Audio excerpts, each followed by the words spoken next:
네, 오늘 말씀 나눠보겠습니다. 출애굽기 강의 35번째 시간입니다. 10계명 5번째 계명이고 오늘 또 부모 공경하라는 말씀이 또 오늘 계명의 말씀이기도 합니다. 자, 그러면 우리 같이 출애굽기 20장 12절 말씀을 같이 읽으면서 오늘 말씀을 함께 시작하고자 합니다. 같이 읽어보겠습니다. 시작. 내 부모를 공경하라. 그리하면 내 하나님 여호와가 내게 준 땅에서 내 생명이 길리라. 부모 공경하라는 말씀은 여러분들이 너무나 잘 아시는 말씀이고, 또 어떻게 보면은 우리나라는 유교에 너무 이제 가까워 있기 때문에 당연하게 생각되어지는 말씀이기도 합니다. 그래서 이 말씀을 준비하면서 부모 공경하라는 것에 대해서 하나님의 의중이 무엇일까라는 생각을 요즘 제가 십계명 설교하면서 매번 이제 느끼기는 하지만, 한 줄의 간략한 말씀이잖아요. 십계명이 한 줄 한 줄 이렇게. 근데 그 내용들이 분명히 가볍지는 않겠죠. 그래서 우리가 지금까지 이제 지난주까지 해서 안식일에 대한 네 번째 계명까지 나눴는데, 오늘 이제 부모 공경이라는 5번째 계명을 생각을 하면서 여러분들은 어떤 생각을 하셨을까요? 부모를 공경하라고 하면 하나님이 어떤 의도에서 이런 말씀을 하셨을까? 여러분들도 어떤 생각들을 하셨을 것 같은데, 여기 보시면은 20장 12절 말씀을 가만히 보시면 부모를 공경하면 내게 준 땅에서 내 생명이 길리라라는 표현이 같이 나옵니다. 그래서 부모를 공경하면 장수를 한다라는 걸로도 이해를 할 수가 있겠죠. 단순하게 생각을 하면 그냥 말씀에 써 있는 액면 그대로를 생각한다면요. 한번 그 다음 절 제가 찾아온 신명기 5장 16절도 한번 읽어보실까요? 신명기 5장 16절인데 같이 한번 읽어보겠습니다. 시작. 너는 내 하나님 여호와께서 명령한 대로 내 부모를 공경하라. 그리하면 내 하나님 여호와가 내게 준 땅에서 내 생명이 길고 복을 누리리라. 여기서도 강조되는 말씀이 하나님께서 말씀하신 것처럼 부모를 공경하면 하나님이 준 땅에서 생명이 길고 복을 받는다라는 얘기가 또 반복이 되고 있습니다. 그렇기 때문에 이 내용만 보고 생각하면 단편적으로 부모를 공경하면 복을 받고 오래 살 수 있구나라고 생각을 할 수가 있겠죠. 틀린 얘기는 아닙니다. 그리고 사실 믿지 않는 사람들도 이런 생각들을 하고 있고요. 믿는 사람들도 마찬가지로 생각을 하고 있습니다. 일단은 우리가 있는 그대로, 말씀의 액면 그대로 이해하면 부모를 공경하는 사람에게 하나님께서 복과 그리고 장수를 허락하신다고 이해할 수 있겠습니다. 조금 더 말씀을 들여다보겠습니다. 신명기 27장 16절입니다. 시작. 그의 부모를 경홀히 여기는 자는 저주를 받을 것이라 할 것이요 모든 백성은 아멘 할지니라. 말씀을 보면 두 가지 견해가 있습니다. 하나는 이렇게 하면 복을 받을 거지만 이렇게 하지 않으면 문제가 생길 거야. 그런데 오늘 이 본문은 저주를 받는다라는 말씀을 합니다. 그러니까 부모를 경홀히 여기는 자에게는 하나님께서 그냥 좌시하지는 않겠다라는 표현을 하고 있습니다. 또 잠언 말씀도 한번 읽어볼까요? 잠언 23장 25절인데요. 시작. 내 부모를 즐겁게 하며 너를 낳은 어미를 기쁘게 하라. 여기서도 똑같은 내용이죠. 부모를 즐겁게 하고 너를 낳은 어미를 기쁘게 하라. 하나님께서 보편적으로 그냥 사람들에게 주시는 그 부모가 있잖아요. 이 땅에 태어나는 어떤 사람도 부모가 없이 태어나는 사람은 없습니다. 누구나 다 부모를 통해서 태어납니다. 물론 가정 상황이 또 가족 상황이 다 다르기는 하지만 혼자서 스스로 이 땅에 태어나는 사람은 없습니다. 심지어는 예수님도 성령으로 잉태되었지만 예수님도 마리아라는 육신을 통해서 태어나신 거잖아요. 그리고 아버지 요셉도 있었습니다. 그래서 예수님도 하나님이시고 하나님의 아들이시지만 아버지 어머니가 분명히 계셨다는 거죠. 그러다 보니까 우리가 부모는 누구나 다 있으니까 좋든 싫든 미우든 고우든 어쨌든 간에 부모에게 최선을 다하라는 말씀으로 우리가 이해할 수가 있습니다. 부모 하면은 여러분들은 어떤 생각이 나십니까? 사실 부모라는 게 물론 우리를 낳아주신 육신적인 부모도 있지만 또 다른 개념에서의 부모들도 우리가 확장시켜 나갈 수 있습니다. 예를 들면 스승의 은혜 노래 부르면 스승은 우리의 어버이라는 표현도 쓰잖아요. 그러니까 우리를 잘 가르치고 양육해 주신 분들도 우리는 부모로 인식을 하기도 합니다. 교회에서는 영적인 스승이 있겠죠. 뭐 여러분들이 저를 어떻게 생각하시는지 모르지만 영적인 부모가 있죠. 그래서 바울이 디모데에게 내가 너를 낳았어. 뭘로요? 말씀으로 낳았다라는 표현을 쓴 거예요. 제자를 삼았다는 거죠. 여러분들에게도 또 제자들이 있으시잖아요. 가르치셔서 열심히 잘 되기를 바라는 제자들이 있잖아요. 그런 분들에게는 또 여러분들이 부모와 같은 마음과 역할이 있죠. 그리고 우리가 잘 알고 있는 육신적인 그냥 우리를 낳아주시고 키워주시는 부모님이 계십니다. 그런데 항상 제가 그렇지만 이런 설교를 할 때마다 좀 어려움이 있습니다. 왜냐하면 부모를 공경하라는 말은 너무나 뻔하다 보니까 뭐라고 더 여기다가 덧붙일 말이 참 없다라는 생각을 할 때가 있어요. 그래서 이런 주제들이 나오면 더 생각을 좀 많이 하게 되고 고민을 많이 하게 되고 원고도 여러 번 고치게 됩니다. 그런데 어제 저녁인가 이제 원고를 다 써놓고서 가만히 저녁에 있는데 부모에 대한 생각을 또다시 이렇게 해보게 되는 거죠. 물론 저는 뭐 그렇게 제가 부모님한테 잘하는 사람은 아닙니다. 그리고 항상 느끼는 거지만은,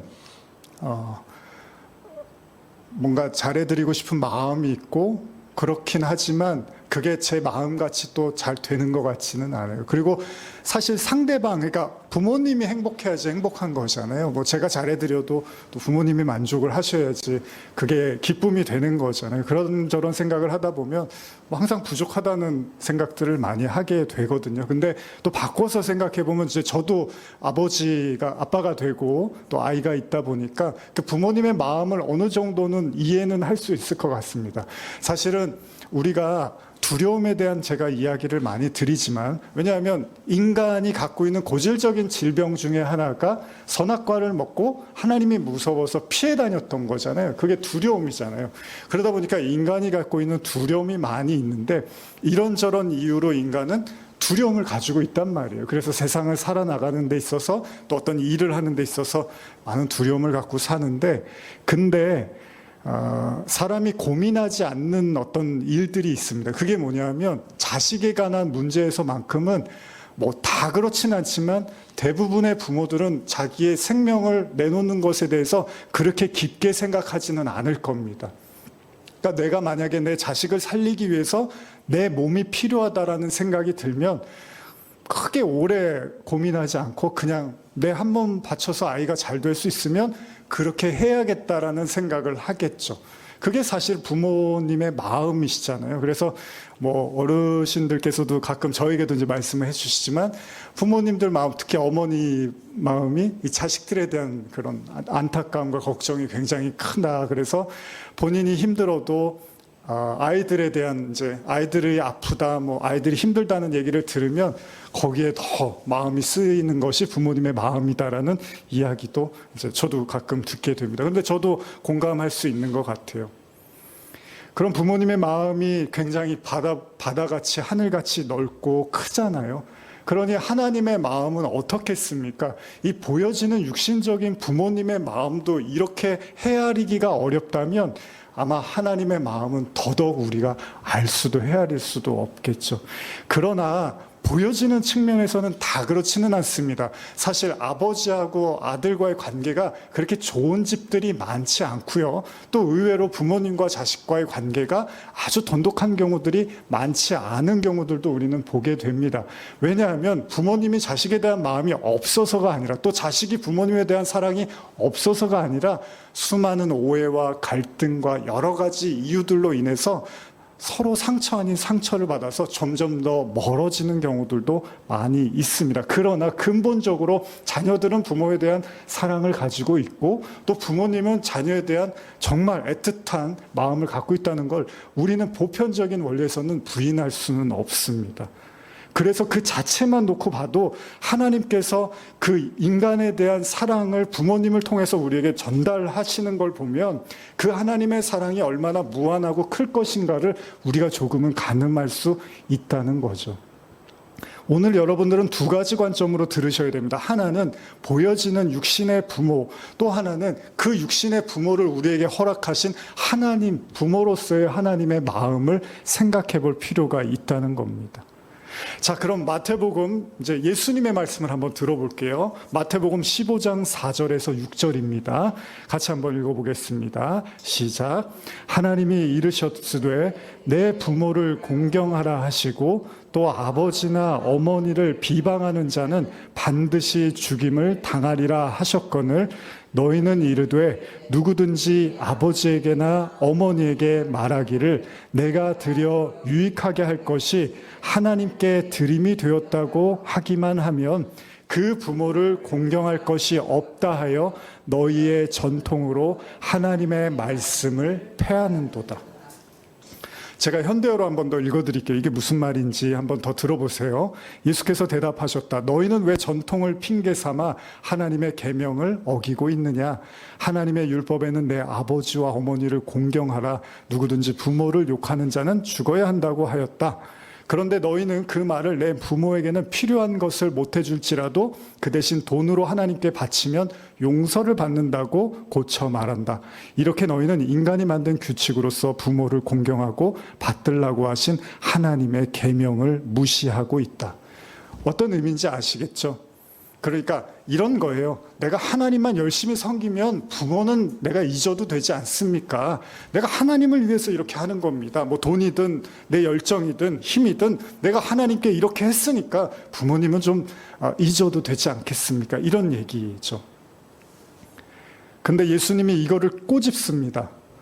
너희들이 하나님에 대한 열심만 있으면 부모님은 그냥 둘째, 셋째로 제껴둬도 된다고 생각하는 거에 대해서는 나는 절대로 동의할 수 없다라고 예수님이 말씀을 하시는 거죠. 물론 여기에는 좀 더 깊은 의미가 있기도 합니다. 무슨 얘기냐면 그런 거예요. 예전에 저도 이제 예배 목회하고 여기 이제 이 의화평강교회 이전에도 이제 목회하고 할 때 보면은 이제 아이들이 이제 교회에 엄마하고 같이 오고 하면은 이제 어머니는 하나님을 만나고 싶고 기도하고 싶어서 열심히 이제 신앙생활을 하려고 하는데 또 아이들은 되게 힘들어 해요. 그럼 또 어머니하고 같이 교회를 이제 올 때마다 같이 하루 종일 있기도 하고 그러면 아이들이 되게 힘들어 하기도 하고 지루해 하기도 하면 또 남편이 이제 와서 그거를 좀 이렇게 좋아하지 않는 경우들이 있어요. 좀 여보 너무 교회만 열심히 하면 아이들이 너무 힘들다. 그러니까 그냥 뭐 적당히 좀 했으면 좋겠다. 이런 이제 문제들 때문에 저도 이렇게 상담도 많이 하고 또 남편분들이 저한테 와서 이렇게 뭔가 좀 이렇게 힘들다는 이야기들도 많이 하고 그런 걸 봤는데 참 어렵습니다. 우리가 하나님을 내가 열심히 섬기고 싶고 예배도 잘 드리고 싶고 교회 일에 봉사를 하고 싶은데 또 가족이 걸려 있단 말이에요. 아이들도 있고 또 남편도 있고 또 아내도 있고 하다 보니까 이런 것들이 여러 가지가 좀 복잡한 문제들인데 누구를 잘했다 잘못했다 하기가 참 어렵습니다.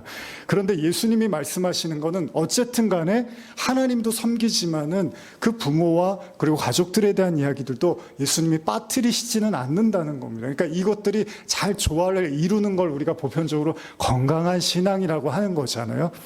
자, 한번 디모데후서 3장 1절 2절 한번 말씀 볼까요? 디모데후서 3장 1절 2절입니다. 여기선 조금 다른 의미로 예수님이 바울이 말씀하고 있는데요. 한번 읽어보겠습니다. 시작. 너는 이것을 알라. 말세에 고통하는 때가 이르러 사람들이 자기를 사랑하며 돈을 사랑하며 자랑하며 교만하며 비방하며 부모를 거역하며 감사하지 아니하며 거룩하지 아니하며 이런 얘기를 해요. 근데 지금 말세에 대한 표현을 하면서 사람들이 자기를 사랑하고 돈을 사랑하고 교만하고 부모를 거역하고 감사하지 아니하고 거룩하지 않는다라는 이야기를 하면서 이걸 말세에 나타나는 사람들의 모습이라고 표현을 하고 있습니다. 아까 이야기했던 거하고 좀 보면요. 아까는 하나님을 열심히 섬긴다고 하면서 가족들을 터부시하는 거에 대한 예수님의 경고였다면 바울은 말세가 되면은 사람들이 자기를 너무 사랑하다 보니까 또 부모를 거역하고 부모에 대한 마음을 갖지 않는다라는 이야기를 하고 있다는 겁니다. 어떻게 보면 완전히 다른 이야기 같지만 저는 어떤 차원에서는 같은 의미일 수도 있을 것 같아요.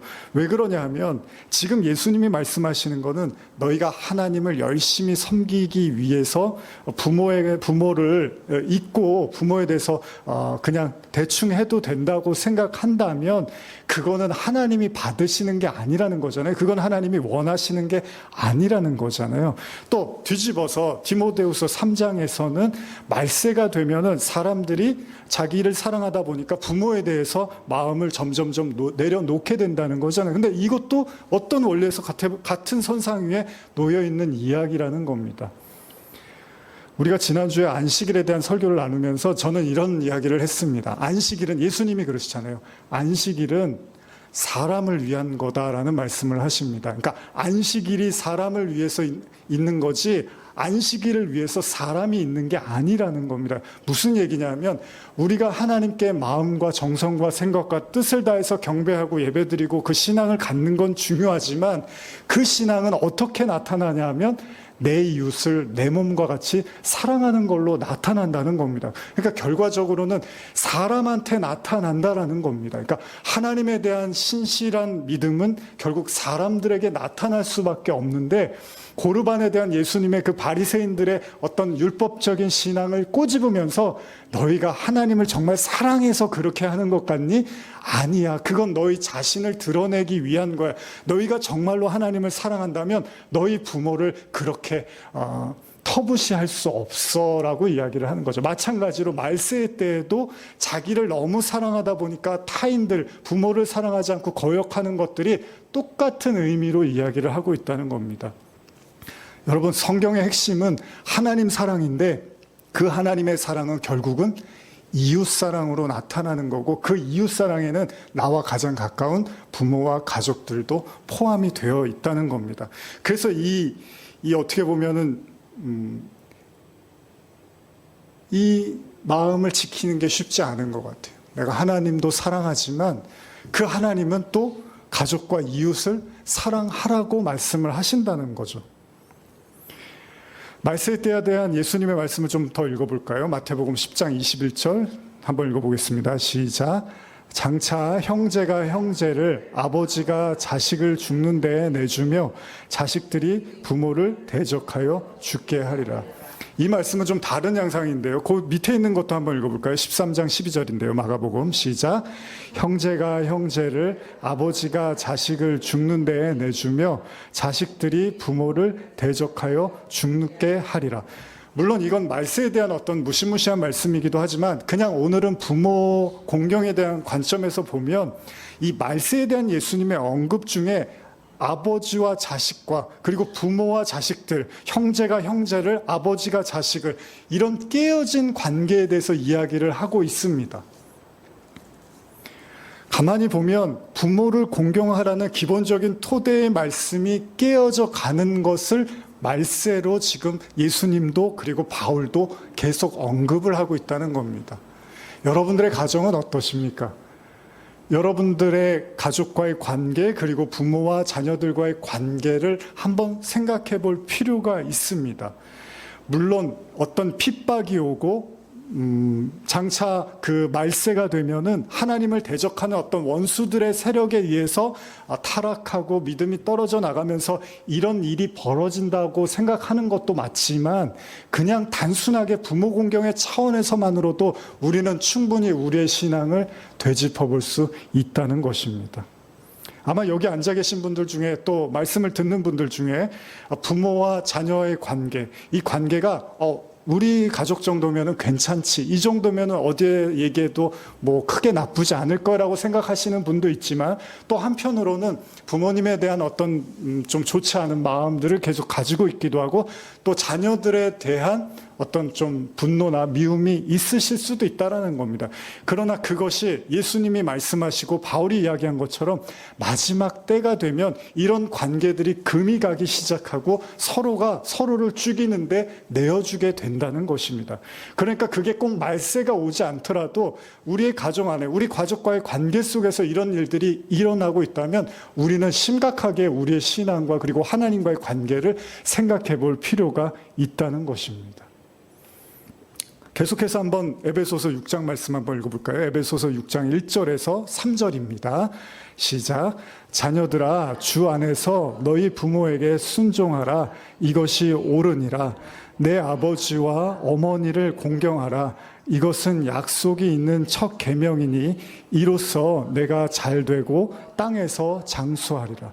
여러분들이 읽으신 1절에서 3절의 말씀도 아까 처음에 읽은 10계명의 말씀과 크게 다르지가 않습니다. 그러니까 계속 반복해서 말하는데 부모에게 순종하는 것, 공경하는 것은 약속의 첫 계명이래요. 그러니까 사람을 향한, 원래 10계명이 네 번째까지가 안식일의 계명이잖아요. 그리고 다섯 번째 계명이 부모에 대한 이야기를 시작하면서 사람에 대한 첫 번째 계명이란 말이죠. 그러니까 하나님이 사람들에게 지켜야 될 첫 번째 계명으로 부모를 공경하라고 말씀을 하신 거예요. 그러니까 어떻게 보면 내 이웃을 내 몸과 같이 사랑하라는 이 말씀 안에 모든 10계명의 말씀이 다 들어가 있다고 하신다면, 그러면 이 말씀이 가장 기본적인 말씀이라는 거잖아요. 그러니까 부모를 공경하라고 하신 게 하나님이 사람들에게 주시는 가장 기본적인 말씀이라는 겁니다. 근데 제가 이 말씀 나누면서 여러분들 이제 표정이나 얼굴을 보는데 어떠십니까? 물론 부모님이신 분들도 있고 또 자녀들이신 분들도 있고 또 부모님인데 부모님들을 떠올리실 수도 있고요. 가장 먼저 아끼고 사랑해야 되는 사람이 부모래요. 그게 10계명의 첫 번째 인간에 대한 계명이라고 말씀을 하고 계십니다.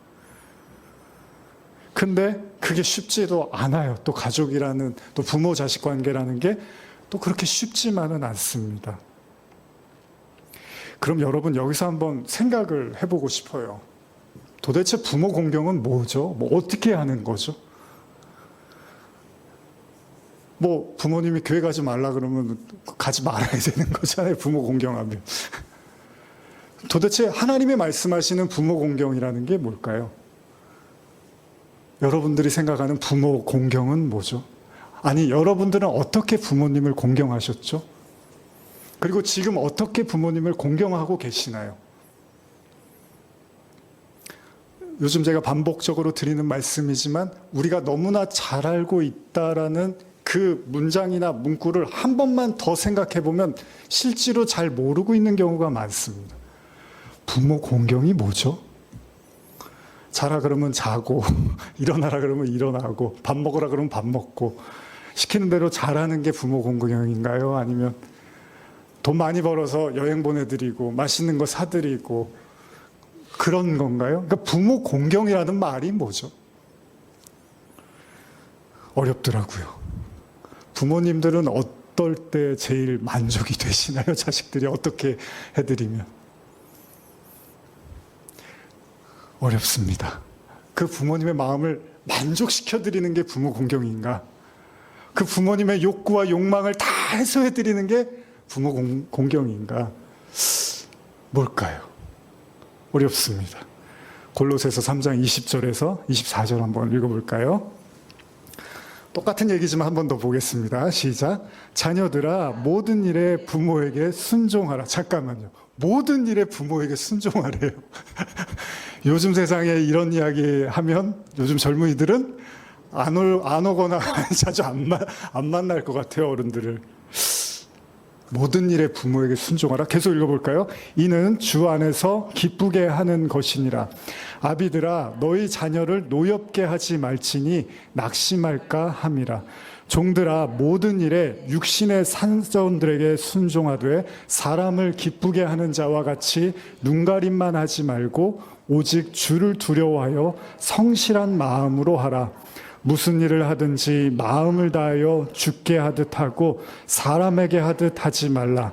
이는 기업의 상을 주께 받을 줄 아나니 너희는 주 그리스도를 섬기느니라.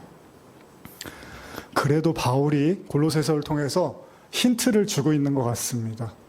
여러분, 하나님이 부모님을 우리에게 허락하시고 부모를 공경하라고 하시는 참뜻, 이걸 다른 관점에서 하나님이 우리에게 남편과 아내를 주어서 혼인을 하게 하잖아요. 근데 에베소서 말씀에서 뭐라 그러죠? 우리가 혼인하는 이유는 사실은 눈에 보이는 아내나 남편의 혼인을 말씀하시려고 한 것이 아니라 눈에 보이지 않는 그리스도와 나, 신부인 나와 남편인 그리스도와의 그 혼인을 상징적으로 우리에게 보여주기 위해서 혼인을 허락하셨다라고 하는 거거든요. 그러면 하나님께서 부모를 공경하라고, 여러분 부모님이 될 수 있는 조건은요, 자녀보다 먼저 태어나신 분들이면 되는 거잖아요. 그리고 자녀가 될 수 있는 조건은 부모님보다 나중에 태어나는 겁니다. 여러분들에게 형제나 자매가 있다는 건 그분들이 대단해서가 아니라 먼저 태어났을 뿐이고 나중에 태어난 사람들일 뿐입니다. 그러나 먼저 태어나신 분들이 먼저 세상을 살고 경험하시고 배웠기 때문에 그 나중에 태어난 자들에게 가르쳐주고 양육해 줄 수 있는 하나님께서 그렇게 부르신 거죠. 그러면 하나님께서 우리에게 부모를 허락하시고 자녀들이 부모를 공경하라고 하신 이 말씀의 참뜻을 골로새서를 통해서 찾아보면 뭐죠? 육신의 상전들에게 순종을 하래요. 근데 왜 그러냐 하면 사람을 기쁘게 하는 자와 같이 눈가림만 하지 말고 오직 두려워하여 성실한 마음으로 하라는 겁니다. 다시 말하면 부모를 공경하라는 좀 더 깊은 뜻의 의미는 여러분들의 부모를 통해서 하나님은 그 하나님의 존재 그리고 하나님의 나타나심을 우리에게 보여주시고 계시다는 겁니다. 아내와 남편으로 상징적으로 묘사되고 있는 인간의 혼인, 그래서 예수님이 그러잖아요. 그 바리새인들하고 예수님한테 묻는 사람들한테 제가 아내가 만약에 7이 있었으면 천국에 가서 누구의 남편입니까? 이런 얘기를 해요. 그랬더니 예수님이 너는 하나님 나라도 모르고 성경도 모르는구나. 무슨 천국에 혼인이 있니? 이런 말을 한단 말이죠. 그러면서 예수님과 우리와의 관계가 진짜 혼인의 의미였다라고 얘기를 하신단 말이에요. 그래서 신랑 그리스도, 신부인 나, 이게 바로 혼인의 진짜 의도였다라는 거예요. 하나님의 뜻이었다는 거예요. 마찬가지입니다. 그럼 부모를 하나님이 우리에게 주셨다는 건 그 부모를 통해서 우리의 위에 계시는 그 하나님이 존재한다는 것을 부모님을 통해서 자녀들에게 일깨워주고 가르쳐주는 존재로서 부모님을 하나님은 보내셨다는 겁니다. 여러분 그런 말이 있습니다. 눈에 보이는 사람도 사랑을 못하는데 눈에 보이지 않는 사람을 어떻게 사랑합니까? 눈에 보이는 사람의 말도 듣기 어려운데 눈에 보이지 않는 하나님의 말씀을 어떻게 듣겠습니까? 이런 이야기를 하잖아요. 결국 하나님이 부모님을 통해서 우리에게 허락하시는 건 하나님의 존재, 그리고 우리가 누군가에게 순종하고 따라가야 되는 그 근원적인 존재가 바로 그 부모님 넘어서의 그 부모님을 창조하신 하나님이 계시다는 걸 우리에게 부모님을 통해서 보여주는 거죠. 그래서 부모님의 역할은 뭡니까?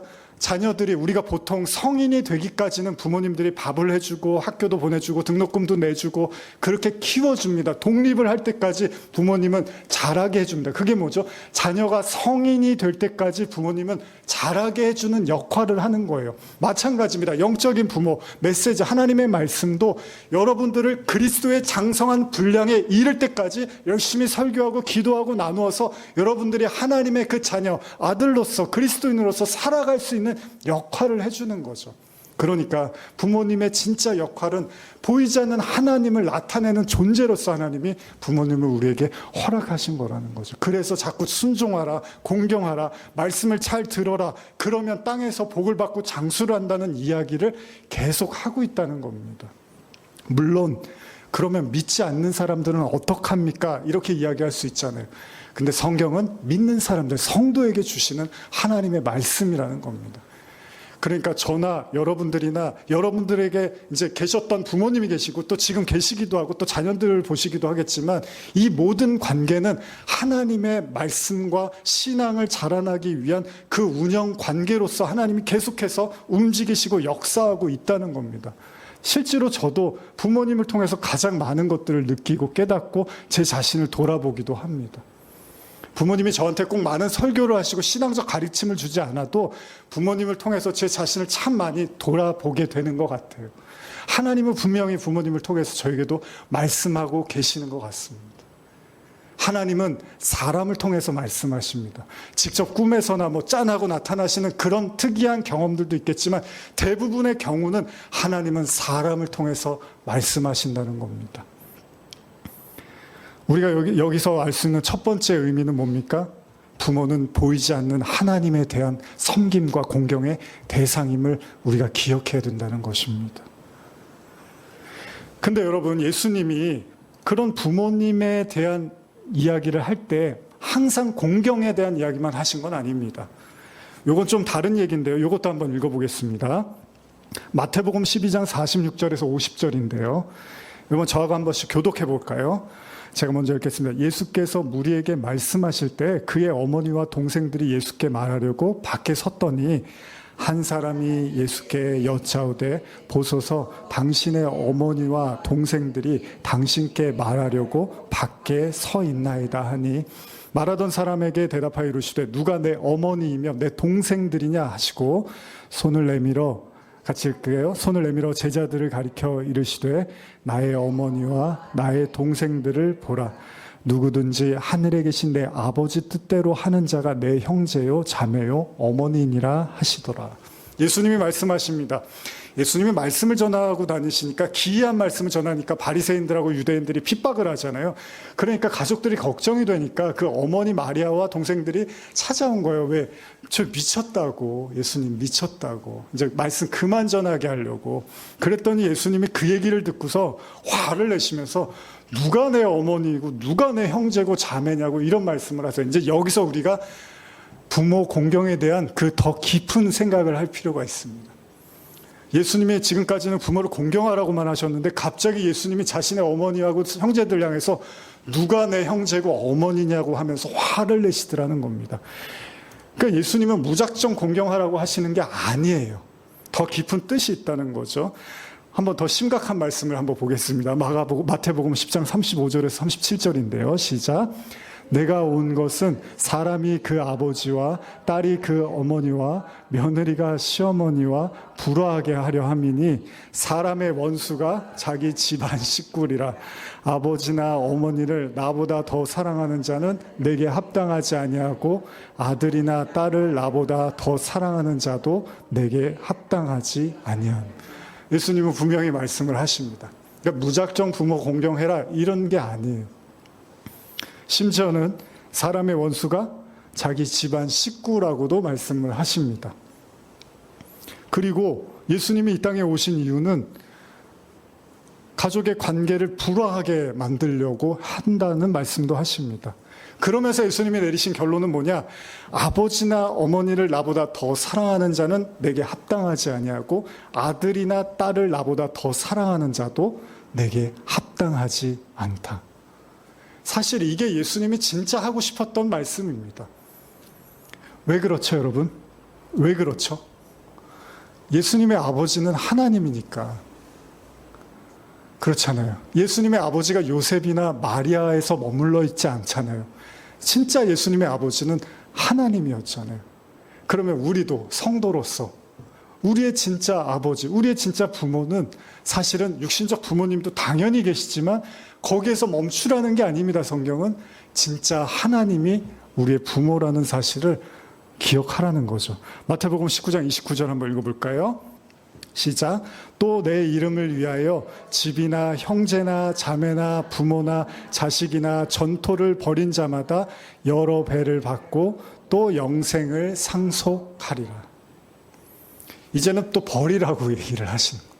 이랬다가 저랬다가 그렇게 보일 수도 있지만 그게 아니라 당연히 우리의 눈에 보이는 육신적인 부모님에 대한 섬김과 사랑도 당연히 가지고 있어야 되지만 이제 그 차원을 넘어서서 결국 모든 성도들은 하나님이 나의 아버지임을 인정해야 된다는 것입니다. 누가복음 18장 29절에서 30절은 제가 읽어드릴게요. 이르시되 내가 진실로 너에게 이르노니 하나님 나라를 위하여 집이나 아내나 형제나 부모나 자녀를 버린 자는 현세의 여러 배를 받고 내세의 영생을 받지 못할 자가 없느니라 하시니라.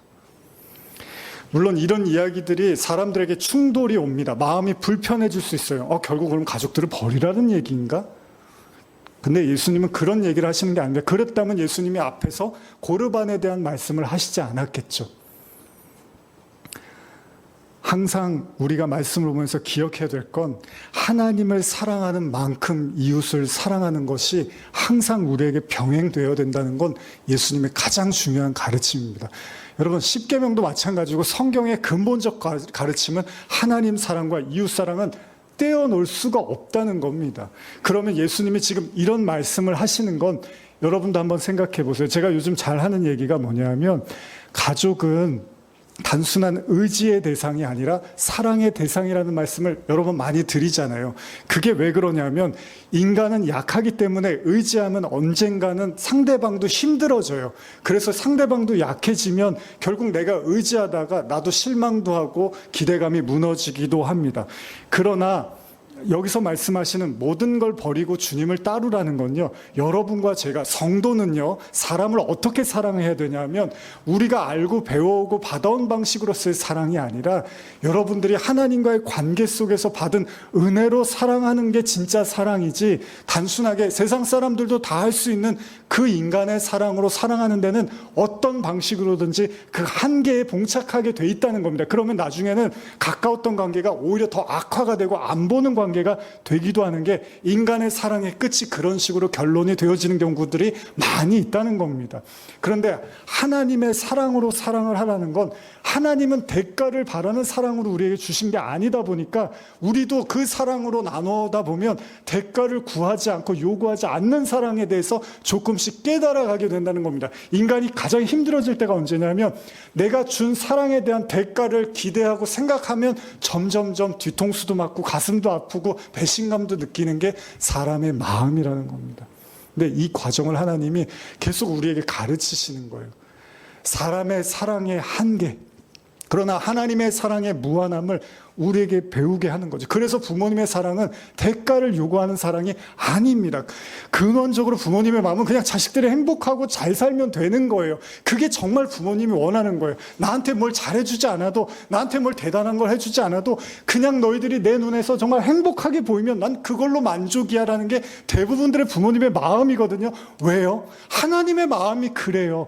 하나님이 우리에게 사랑을 줄 때 어떤 대가를 요구하면서 주는 사랑이 아니란 말이에요. 근데 인간의 사랑은 그렇지가 않습니다. 반드시 하나가 가면 하나가 와야 되는 거예요. 둘이 가면 둘이 와야 되는 거예요. 근데 둘이 가는데 하나가 오면 뭔가 마음이 불편하고 속상하고 힘들어지고 나중에는 좌절하고 절망하게 되는 게 인간의 마음이 그렇습니다. 그게 악한 게 아니라 그냥 인간이 그래요. 인간은 연약한 거예요.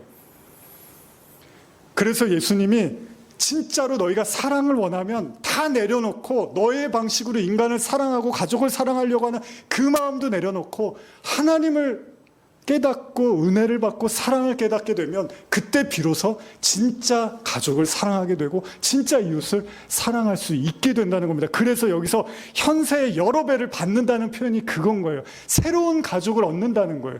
진짜 여러분들이 하나님을 깊이 만나고 그 무한한 값없이 주시는 사랑을 마음속에 품으면 진짜 친구들을 만나게 된다는 거예요. 진짜 가족을 만나게 된다는 거예요.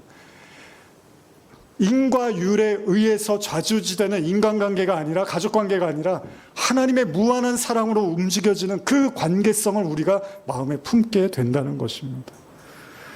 누가복음 2장 41절에서 50절을 보면요, 이런 얘기가 있습니다. 예수님이 12살이 되었을 때 유월절이었는데 가족들이 모두 그 유월절을 기념하기 위해서 예루살렘에 갑니다.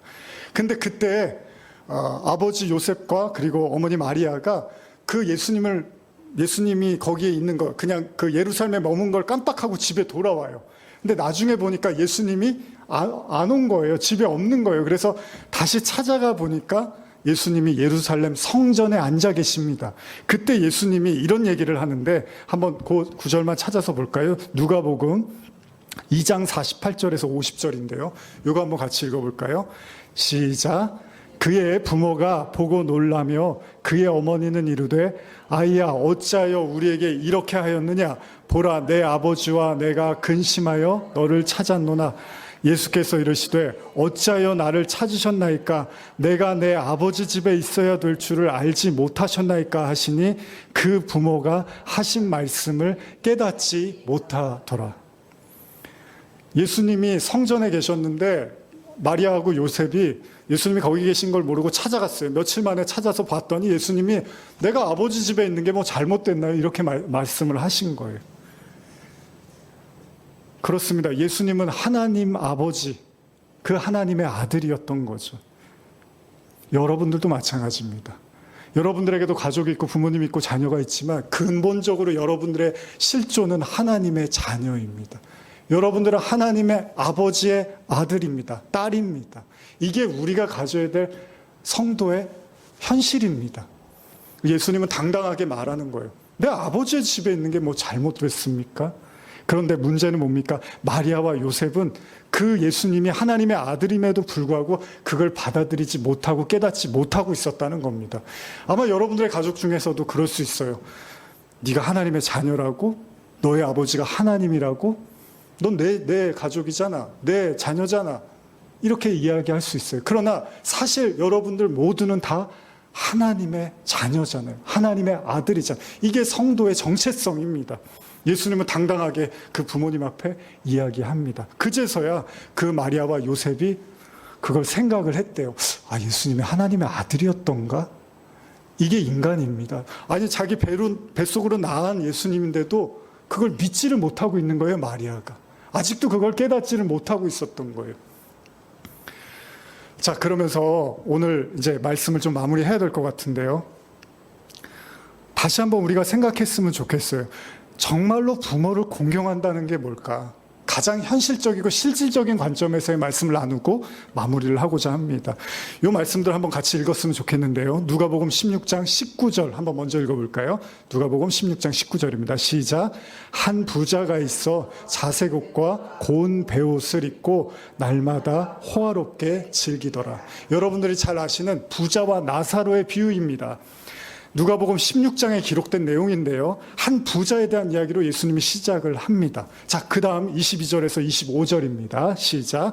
이에 그 거지가 죽어 천사들에게 받들려 아브라함의 품에 들어가고 부자도 죽어 장사되매 그가 음부에서 고통 중에 눈을 들어 멀리 아브라함과 그의 품에 있는 나사로를 보고 불러 이르되 아버지 아브라함이여 나를 긍휼히 여기사 나사로를 보내어 그 손가락 끝에 물을 찍어 내 혀를 서늘하게 하소서 내가 이 불꽃 가운데서 괴로워하나이다.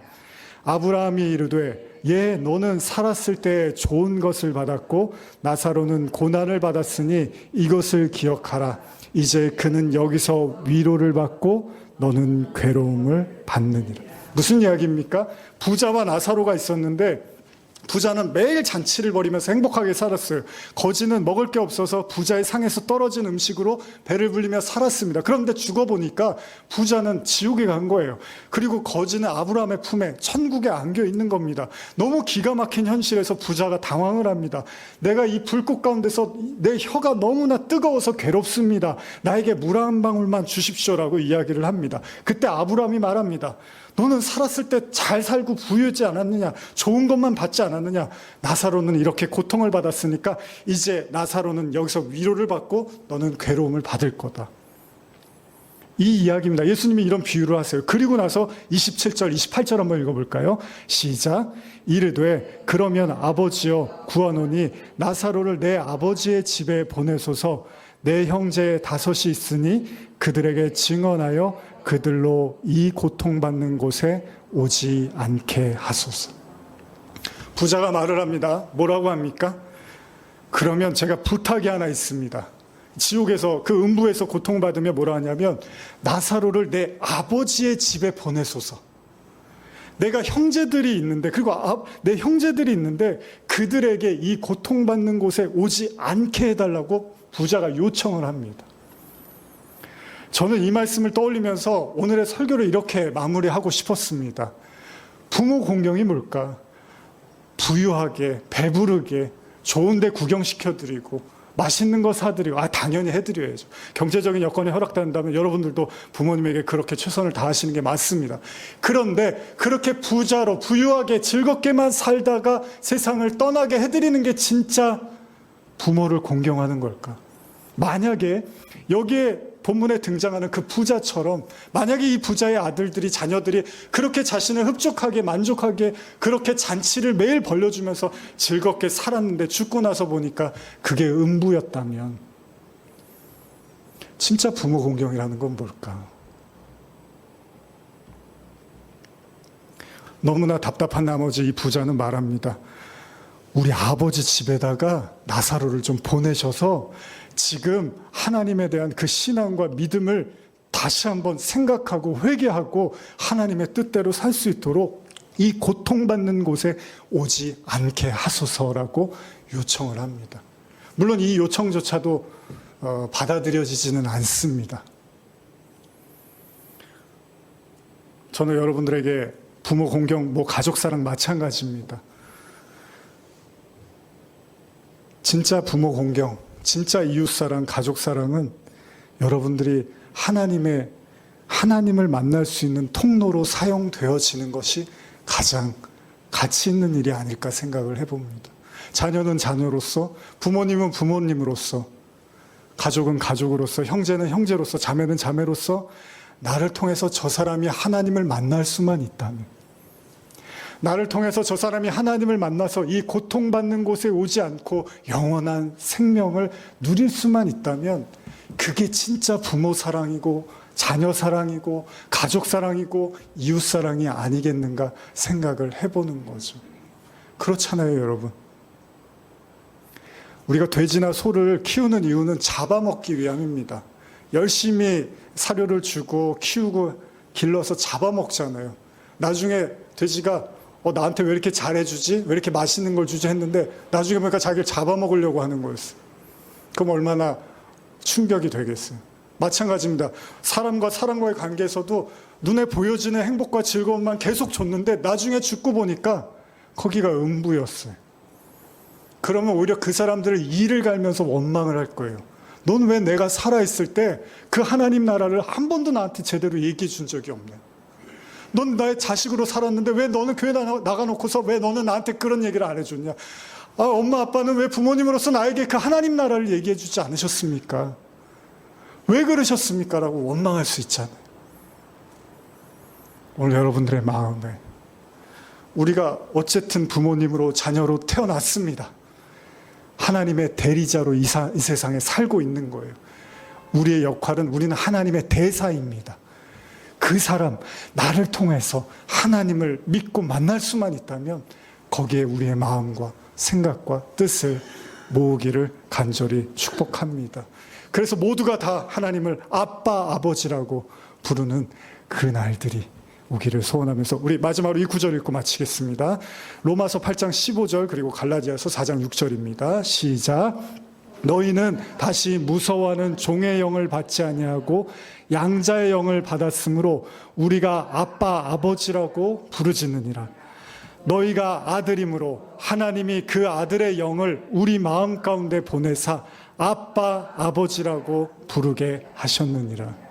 좀 어색하지만 하나님을 아빠라고 한번 부르면서 마쳤으면 좋겠습니다.